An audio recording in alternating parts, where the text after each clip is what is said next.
Good morning. આજે તો સવારે વહેલા પડી ગઈ હતી સુરત દાદાની સાથે જ અમારે, કારણ કે અમારે લોકોને જવાનું હતું આજે સાળંગપુર હનુમાન દાદાને ત્યાં દર્શન કરવા માટે.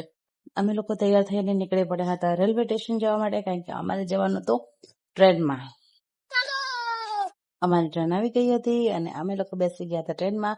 અને સાનવીબેન ને તો બહુ જ મજા પડી ગઈ હતી, કારણ કે સીટમાં એકલા હતા સાનવીબેન. એટલે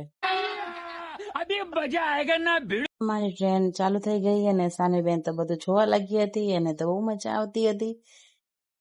અમે લોકો પહોંચી ગયા હતા બોટાદ, કારણ કે આ ટ્રેન છે ખાલી બોટાદ સુધી જાય છે. ત્યાંથી અમે લોકો રિક્ષા કરી અને અમે લોકો નીકળી પડ્યા હતા સાળંગપુર જવા માટે. તો અમે લોકો આવી ગયા છે દાદાના દરબારમાં, એટલે કે સાળંગપુર હનુમાનજીના દર્શન કરવા માટે. તો આપણે લોકો જઈએ છીએ હવે દર્શન કરવા માટે. આજે તો શનિવાર હતો તો બહુ જ ભીડ હતી, તમે લોકો જોઈ શકો છો. અતિશય ભીડ હતી. માંડ અમે લોકો દર્શન કર્યા હતા અને ફટાફટ દર્શન કરીને અમે લોકો બહાર નીકળી ગયા હતા. ત્યારબાદ અમે લોકો પહોંચી ગયા હતા સ્વામિનારાયણ મંદિરે, ત્યાં બાજુમાં જ છે. અમે ત્યાં દર્શન કર્યા અને પછી અમે લોકો સાનવી અને હું બધા બહાર આવી ગયા હતા. અમે દર્શન કરીને તો સાનવીબેન કેટલી મસ્તી કરવા લાગ્યા છે અને તો બહુ જ મજા પડી ગઈ હતી. બેન અહીંયા સંતાકુકડી રમવા લાગ્યા છે કે ये साला कर क्या रहा है यहाँ पे। તો ત્યાં બહુ જ મોટી એક મૂર્તિ મૂકેલી છે, જે ઘણા ટાઈમથી મૂકેલી છે.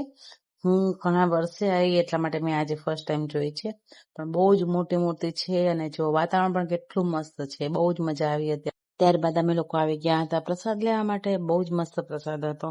બાદ અમે લોકો પાછા બોટાદ આવી ગયા હતા રેલવે સ્ટેશને, કારણ કે પાછું અમારે રિટર્ન પણ ટ્રેનમાં જવાનું છે. બોટાદ આવ્યા તો બહુ જ વરસાદ ચાલુ થઈ ગયો હતો. ત્યારબાદ સાનવીબેન તો સુઈ ગયા હતા ત્યાં જ ખોળામાં. અને જો આ સાનવીબેને ત્યાંથી રમકડું લીધું છે તો સાનવીબેન ચલાવીને બતાવતી હતી. ત્યારબાદ સાનવી એના પપ્પાના બૂટ પહેરી અને ફરવા લાગી હતી, પણ એને મજા ન આવે કારણ કે બહુ મોટા પડતા હતા એટલે. ત્યારબાદ અમે લોકો આવી ગયા હતા ઘરે. તમને અમારો મિની વ્લોગ કેવો લાગ્યો? લાઈક, શેર અને સબસ્ક્રાઈબ કરજો.